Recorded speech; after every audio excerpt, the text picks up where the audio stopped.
Welcome back everyone. In the last video, we unboxed this absolute unit, the Anycubic Kobra X. Today, we are putting it all together. A lot of large format printers can be an absolute nightmare to assemble, but Anycubic claims this one is a quick, beginner-friendly build because so much of it comes pre-assembled.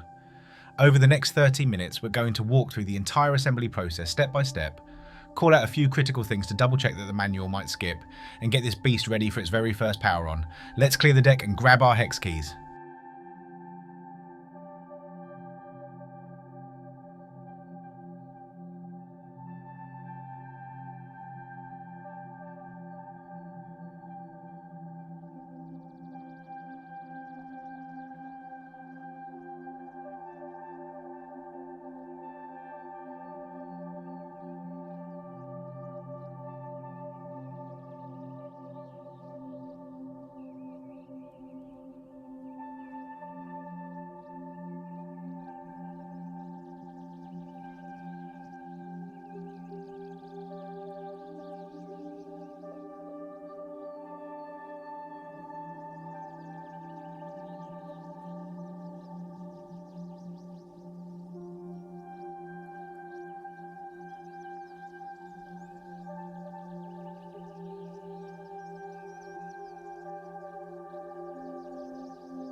First up is the most critical structural step, mounting the frame.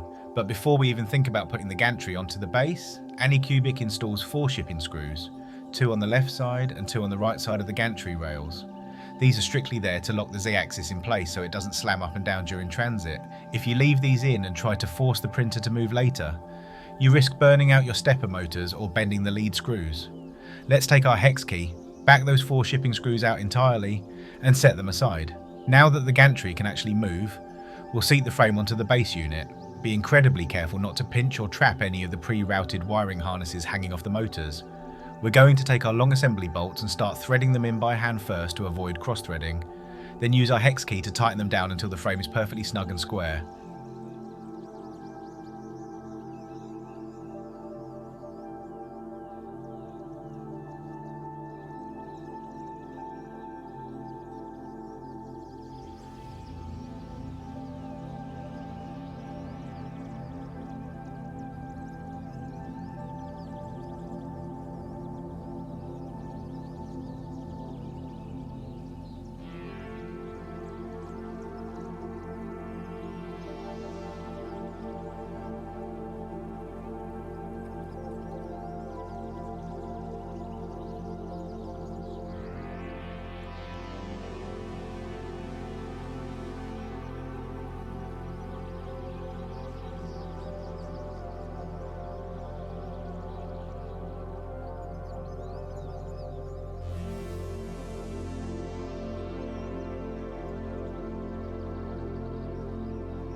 Once the gantry is securely bolted to the base, grab these plastic bracket covers from your toolkit. They fit right over the lower mounting brackets on both sides to hide the bolts and protect the joint. Line them up, snap them into place and secure them down. It gives the base an incredibly clean finished look right from the start.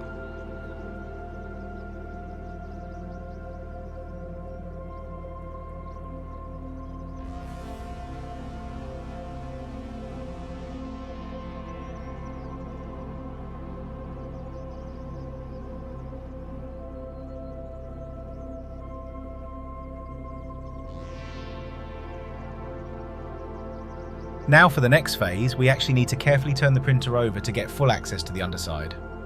Once it's flipped, we need to route our main gantry wires and our camera cables.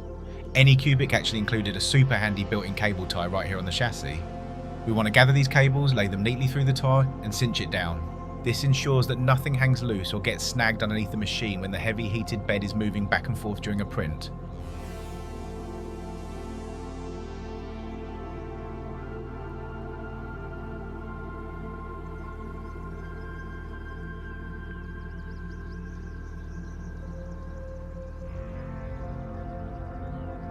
With the cables neatly managed and out of the way, grab the mainboard cover from your parts kit.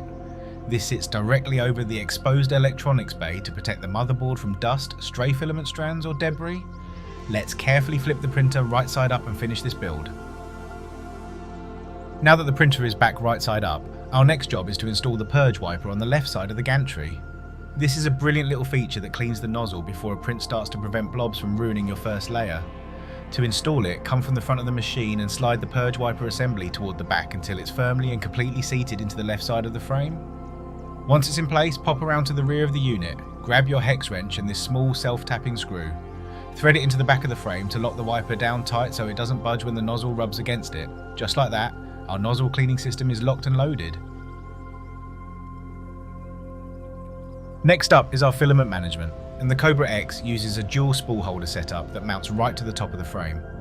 First, we need to insert the support rods into both sides of the spool holder, give them a firm push and a rotate until they are fully seated, then rotate them downward to lock them securely into place. Once both of your spool holders are completely assembled, just bring them up to the very top of the printer frame and snap them directly onto the left and right sides of the top horizontal axis.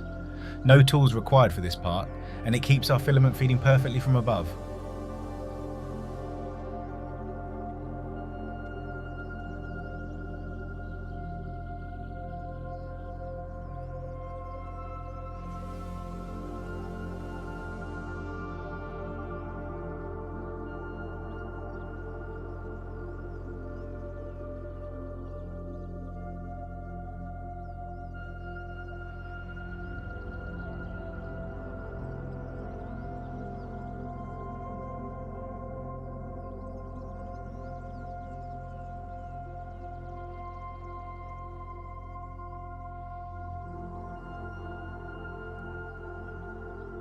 The very last step of our physical assembly is installing our filament guide tubes.